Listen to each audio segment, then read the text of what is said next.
So Mike's here with us. Oh. We didn't have to wait for him this time. But I still got to do the news, Mike. The nudes? Don't do the nudes. I don't want to see you nude. Well, we're not going to do anything politics. Oh, I thought you said nudes. Okay, I'm all right. I got snow in my ear. So let's get started here. And we're going to start with the NFL has some problems this week. As I'm reading this thing, I don't really get into sports, but it's kind of funny. Since the AFL-NFL merger in 1970, there's never been a season where every playoff division has clinched before the final week of the season. AFC West, notable games with playoff implications in the AFC West this weekend are the Broncos at Chiefs and Texans at Chargers. Then we're going to have Denver win on Christmas Day combined with the Chargers' loss to Houston. We clinched the AFC West for the Broncos. AFC North is Ravens at Packers, Steelers at Browns. A win by Green Bay would clinch a playoff spot for the Packers, and it would also clinch an AFC North for the Steelers. AFC South, Texans and Chargers, Jaguars and Colts. A nightmare scenario for the Tenants beating the Chargers, for there's no way the Jaguars would be able to clinch the division in Week 17. We have NFC North, Bears, 49ers. The Bears win the division with a win over the 49ers. The Packers clinch the playoff spot and win over the Ravens. Seahawks and Panthers, Broncos and Dolphins. Our division race this week, the Panthers that win the division over the Seahawks, combined with the Dolphins win over the Buccaneers. And for the sake of a nightmare scenario, we all assume that happens. Bears and 49ers, Rams and Falcons with the NFC West. The breakdown, the sack of the nightmare scenario, Seahawks and 49ers both will lose with the Ravens win. So, we have this scenario. The NFC doesn't announce the Week 18 schedule until Week 17 is over with this scenario. It would almost be impossible to come up with an entertaining schedule for the final week of the final season. And again, the final week and the final season of the NFL here. And that's some sports news. Now let's look into the other news that we have. In other news, ADHD is coming back as a superpower, I guess. ADHD can be a superpower, and science just revealed exactly why. Researchers will boost confidence and well-being for those with the conditions. This is coming from Women's Health. mag.com. It also talks about males with ADHD. People with ADHD are most likely to those without the condition to recognize and apply their strength each day. Researchers hope the findings will help people understand the strengths associated with ADHD. Psychological medicine discovered that people with ADHD are more likely to highlight certain character traits of those without the condition. The findings offer a more balanced way to think about ADHD diagnosis. But the study reveals that 200 adults with ADHD, 200 without ADHD, how strongly identify with 25 positive characteristics. Some of those include hyperfocus, humor, gravity, spontaneity, intuitiveness. It also shows weight and other things that they can do, other scientific principles with ADHD. Why does it matter? The Center for Anxiety and Women's Emotional Health for years children and adults with ADHD encouraged to fit in a neurotypical mode in school and work settings. It has worsened symptoms of depression and anxiety. ADHD is not wired the same way as other mental health conditions. The researcher Alman says that the novel and important research as clinicians working with children, teens, and adults with ADHD can start to increase the focus and individual strengths, some of which may be unique to individuals with ADHD. It goes on to say some scientific facts and information. We also have some other things to tell that you have ADHD. That is great science news, and as I talk, Mike is just sitting down with us. Yep, I'm here. As we're trying to find other news, Costco members, new policy is a game changer. LA Dodgers linked to potential trade for dynamic 27-year-old school. The President, The Plane, and The Price. Top takeaways from the third Epstein Files release. We all know they were supposed to be released long before now. We have other things. Jethro Tull, founding member, dies at age 82. A great loss. Mike Abrams was vitally important to the band's early lineup.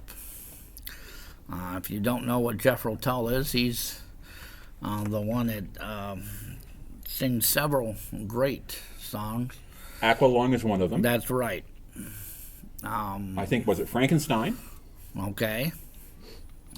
Can't think of what else right off And the the top. third one I can't think of, but Aqualung was a great band. Aqualung, my friend. The whole thing. That's pretty cool. The biggest gaming disappointments of 2025. The first light has been delayed by 2 months, the 007, the movie. The best nature photography of 2025. And we're getting into the Christmas is probably tomorrow. New Year's is next week. The Christmas. So it is the Christmas episode this week. We all know what that means. We don't have music for the show. Well, we do, but due to YouTube's policy, we may have to break the policy and get in trouble for it. We do have some things. We did have some things lined up. Unfortunately, we cannot get on the webcam, and we cannot show Christmas photos of houses lighted up like we do every year, talking about the good and the bads of the lighting and how much expenses they're going to be paying for all their light bills. How many snowmen are crappily made in people's yards with dogs pissing, shitting on them, the wind blowing them all around, and some of them just look like lumps of snow, piles of snow, with arms and hats on them. Are we allowed to say piss and shit? I think we are. This is a podcast, and we are on the internet. We might as well say piss and shit, because that's what the snowmen look like down the street. Big piles of snow. Oh, None of these decorations are even good. What They're is it blown with- up things with fans. What is it with you and body functions? No. You asked if I could say piss and shit. Oh, I'm sorry. Okay, I'll do that then. So, I'm saying it might as well be. Big blown up decorations, lights that are not even purple, and oranges for Halloween that are still left up on people's houses is a disgrace. It is a disgrace. We should We're have talking better about colors. Traditions. My family tradition was to go out and see the little baggies. Remember Baggies? the little baggies? The bags that you lit with the lighters. Oh, yeah. Some of them caught fire. Some of them didn't. I think now seriously, I think Special Olympics did it. The Cancer Society did it. The Humane Society. Other fundraising. I don't know if they raised any money. I really don't know if they made any money on these things. Bless you. I really don't know. So, if I may, let's go into what these traditions are. Yule logs, Christmas lights, Christmas trees, but you know more about Yule logs than you do Christmas trees. Yeah, that's true. So, describe to us, the people at home don't know what these things are. Well, So tell us. I guess the original Yule log was a prepared, this is a new mouth I'm using, prepared log, perhaps on most of a tree. And what they do is they hit it with wax and maybe spirits and stuff of that nature, maybe even herbs, so it smelled really nice, but it burned And long. spirits, you mean liquor and rum and wine and... Things like, yeah, or things of that nature, yeah, just something it would burn, but it wouldn't burn fast. And what they do is they just have this big old log, and if they line it up just right, it'd be outdoors, but it'd be burning so hot that they could just have somebody go outside and push it. And keep pushing it in there, and it might last 3-4 days if they were lucky. Now, when you say log, we mean actually going out and cutting a tree. Maybe it was a 20 or 30 foot tall tree that somebody got down to maybe the trunk maybe as big as your head or better. So I always thought the Yule time log, was just something you threw in the fireplace, and it was some Christmas fancy log that might burn red or green or something fun and energetic. But nowadays the they kids might to do sit that. around. But then it might have been, like I said, they may have taken, who knows, a week or a month or whatever, putting all this fancy stuff on it, maybe ceremonial maybe gods are like cool or whatever, and they did things that were symbolic, but they ended up being things that made it last a lot longer. And then everybody that hung out with them, maybe it was everybody within a certain radius, would all use that same log for like the next 3 days or whatever, and just partied.